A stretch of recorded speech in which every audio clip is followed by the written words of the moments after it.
ان الدین عند اللہ الاسلام۔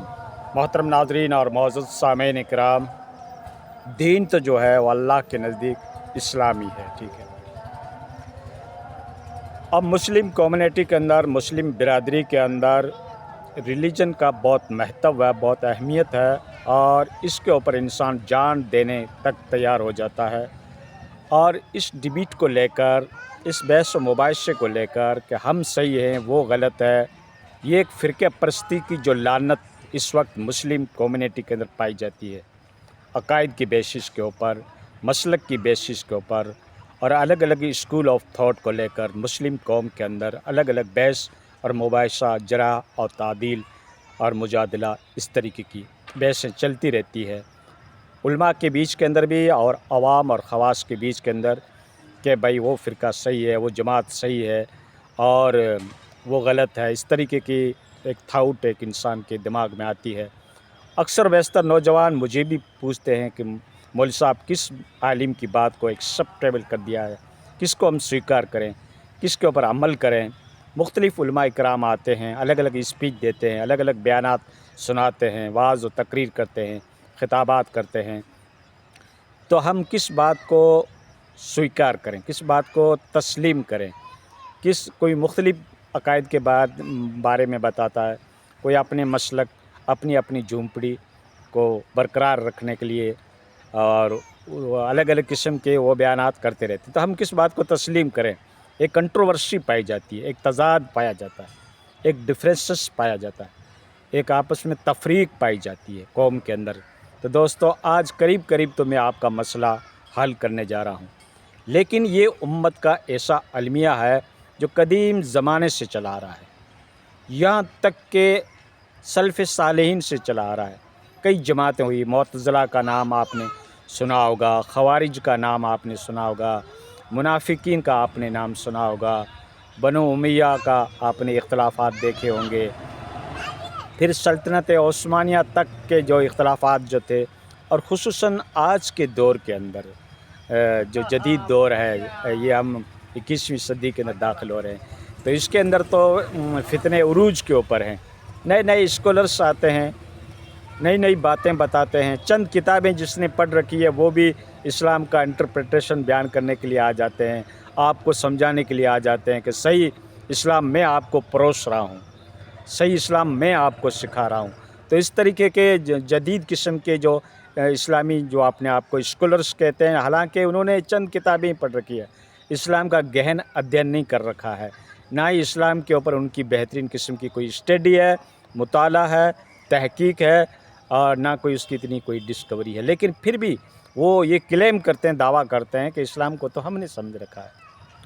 اس کا کانسیپٹ غلط تھا، ان کا جو پرنسپل تھا، ان کا جو عقائد جو تھے وہ بالکل غلط تھے، اور صحیح اسلام یہ ہے۔ پھر توحید کے اندر بھی وہ شیطانی توحید بیان کرتے ہیں، طغیانی توحید بیان کرتے ہیں۔ توحید کا بظاہر تو انہوں نے لبادہ اوڑھ رکھا ہے کہ ہم توحید کی تعلیم دے رہے ہیں، لیکن اس کے اندر اپنے بزرگوں کو گھسیٹ دیتے ہیں، اپنے باواؤں کو، اپنے اکابرین کو اس میں لے کے آتے ہیں۔ تو یہ کون سی توحید ہے؟ خدا کے مقابل توحید کے اوپر جو زیرو ٹالرنس ہونا چاہیے۔ تمام پیغمبروں کی تعلیم کیا تھی؟ توحید کی تعلیم تھی۔ تمام پیغمبر کی تعلیم دیکھ لو، نبینا آدم علیہ السلام سے لے کر ہمارے نبی آخر الزماں نبی محمد مصطفیٰ صلی اللہ علیہ وسلم تک، سب کی مین تعلیم جو تھی، اسلام کی جو مین اسٹریم ہے، بنیاد جو ہے، جو اساس ہے، بنیاد ہے اسلام کی، مین وہ کیا ہے؟ توحید ہے۔ جب تمہارا توحید کا عقیدہ صحیح ہو جائے گا، توحید کس کو کہتے ہیں؟ اب ہمارے بیچارے جو اس سے واقف نہیں ہیں، جن کا علمی استر کم ہے، وہ کہیں گے مولوی صاحب یہ توحید کیا، کس چڑیا کا نام ہے؟ توحید کہتے ہیں اللہ کی وحدانیت کو، کہ اللہ ایک ہے، دوسرا کوئی گوڈ، دوسرا کوئی نیکسٹ گوڈ کوئی نہیں ہے، صرف ایک اللہ کی عبادت کرو۔ ایک اللہ کی عبادت کرنے کو توحید کہا جاتا ہے، جس کو عربی میں کہتے ہیں وحدہ لا شریک لہ، وہ تنہا ہے، اس کا کوئی شریک نہیں، بس یہ تمہارا مین سدھانت ہونا چاہیے۔ اگر تم توحید کے اوپر قائم اور دائم ہو تو باقی غلطیاں تو اللہ معاف کر سکتا ہے، باقی تمہارے کوئی گناہ ہے، غلطیاں ہیں، عصیان ہے، تو اللہ اس کو معاف کر سکتا ہے۔ اسلام کے اندر اللہ کے نبی نے سب سے بڑے 2 گناہ بتائے جو قابل معافی نہیں ہیں۔ سن لو غور کر کے، وہ کون سے 2 گناہ ہیں جو اللہ کے گھر معافی نہیں ہے اس کی؟ لا تبدیل کلمات اللہ، اللہ کے جو کلمات ہوتے ہیں وہ بدلتے نہیں ہیں۔ اللہ نے کہہ دیا، اللہ کا ورڈکٹ، اللہ کا ججمنٹ کبھی نہیں بدلتا ہے۔ غور کر کے سن لو۔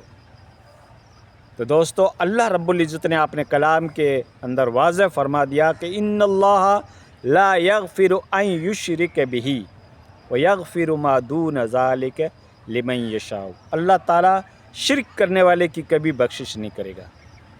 پھر اللہ کے نبی نے 2 گناہ بتائے، یہ حدیث کے اندر ہے کہ ایک قتل ناحق، ہم کسی کو ناحق قتل کر دیتے ہیں، مار دیتے ہیں، تو یوں سمجھو کہ ہم نے پوری دنیا انسانیت کو مار دیا۔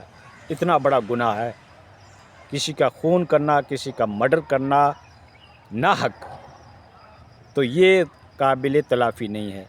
لیکن اگر اللہ چاہے تو اللہ کی ذات تو قادر ہے۔ باقی اللہ نے شرک کے بارے میں اپنے کلام پاک کے اندر کہہ دیا کہ میں اس کی بخشش نہیں کروں گا، مشرک کی بخشش نہیں کروں گا۔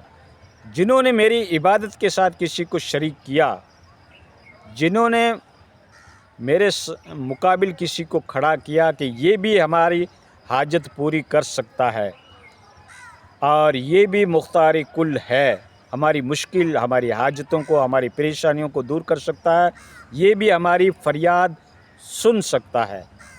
یعنی جس طریقے سے خدا کے بارے میں ہم کلیم کرتے ہیں، ٹھیک اس طریقے سے نیکسٹ باڈی کے بارے میں کلیم کرنا کہ یہ بھی ہماری مدد کر سکتا ہے یا یہ بھی کوئی چیز کو پیدا کر سکتا ہے۔ God is created everything in this world۔ اللہ نے ہر چیز کو پیدا کیا اس دنیا کی۔ اس طریقے سے اگر ہم کلیم کریں کہ بھئی دوسرا انسان بھی کوئی چیز مطلب پیدا کر سکتا ہے، ایک تو دنیا کی اسباب کے اعتبار سے انسان کوئی انسٹرومنٹ یا کوئی ڈیوائس بناتا ہے، کوئی مشینری بناتا ہے، کوئی گاڑی بناتا ہے، وہ ایک الگ چیز ہے۔ وہ دنیاوی اسباب، مادی اسباب کے ساتھ اللہ نے جو ان کو کمپٹیشن دی ہے اس کی بنا کے اوپر بنایا، وہ ایک الگ چیز ہے۔ لیکن کرنے دھرنے والی چیز اللہ کی ذات ہے، یہ عقیدہ رکھنا ضروری ہے۔ اسی کو توحید کہتے ہیں۔ ہر کسی کے سامنے جا کے جھک جانا، ہر کسی کے سامنے سجدہ کر لینا، ہر ایک کے مزار کو چومنا، چاٹنا، طواف کرنا، یہ ساری شرک کی ایکٹیویٹی میں آتا ہے، ٹھیک ہے نا؟ ہاں، شرکیہ ایکٹیویٹی اللہ تعالیٰ معاف نہیں کرے گا۔ کان کھول کے سن لو۔ باقی جو اللہ چاہے، تمہارے گناہ اتنے ہیں کہ زمین سے لے کر آسمان تک کا خلا تم نے گناہ کر کر کے پر کر دیا ہے، لیکن اللہ کی ذات اس کے اوپر قادر ہے۔ اللہ اگر چاہے تو سارے گناہوں کو معاف کر دے۔ آنے واحد کے اندر وہ ارحم الراحمین ہے، وہ اکرم المکرمین ہے۔ اللہ اگر چاہے تو سارے خطاؤں کو معاف کر سکتا ہے، لیکن اگر آپ نے شرک کیا تو اللہ تعالیٰ اس کو معاف نہیں کرے گا۔ کان کھول کے سن لو، ہر فرقہ والا، ہر جماعت والا اور ہر مسلک والا، کان کھول کے سن لو۔ جب تم قرآن پڑھو گے تو آپ کو یہ آیت ملے گی۔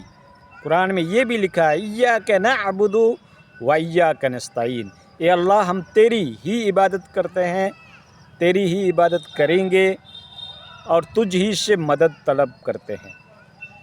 و ایاک نستعین، اے اللہ ہم تجھ ہی سے مدد طلب کریں گے۔ تجھ ہی سے، ہی پہ زور لگاؤ، ٹھیک ہے؟ نیکسٹ باڈی کے ساتھ نہیں۔